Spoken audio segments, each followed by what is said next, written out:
No bitchin', no bitchin'! No bitchin' in my kitchen. Nandito na naman ako. Alam na ninyo. Welcome to my kitchen. Well, ngayon po, napakasimple ang gagawin natin.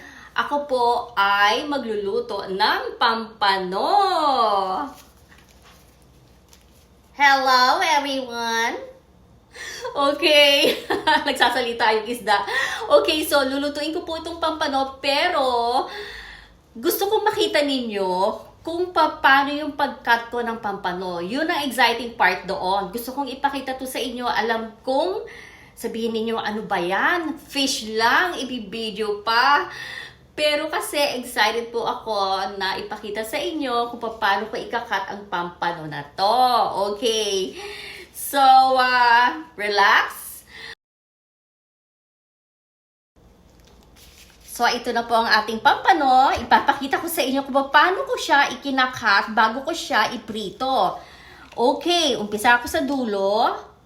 Ayan, ganyan po ang ginagawa ko.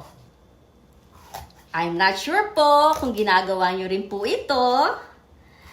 Pero, both sides po, ganyan ang ginagawa ko. Tapos, pag ganyan po. So, parang nagiging square po siya. Ayan, nakita nyo yan? Ayan po. Gagawin din po natin, ayan, tignan nyo po. Gagawin din po natin sa kabilang side. Okay. Kailangan ng inyong panghiwa po ay matalas. Kasi kung hindi, baka durog na ang inyong isda. Hindi pa po siya nahiwa. Ayan, ganyan po ang ginagawa ko pagka nagpiprito po ako ng pampano. Kakaiba po ba sa inyo? Kakaiba po ba ang, is it something different po or unique po sa paningin ninyo? Okay, tsaka ko po siya lalagyan ng garlic salt. Okay, syempre, lalagyan natin ng loob, para masarap siya. Lagyan natin ng garlic salt.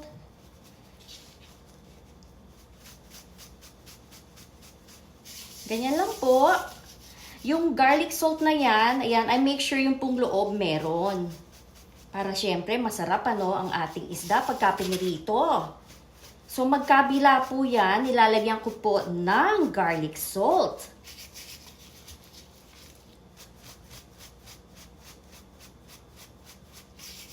Ayan po, oh.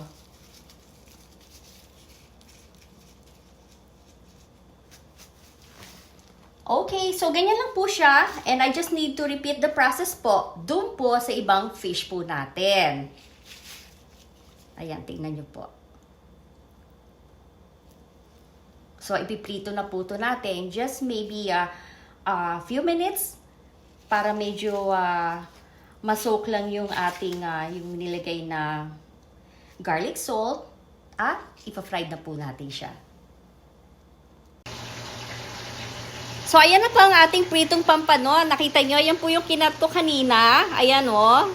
At saka isa pa, madali po siyang maluto.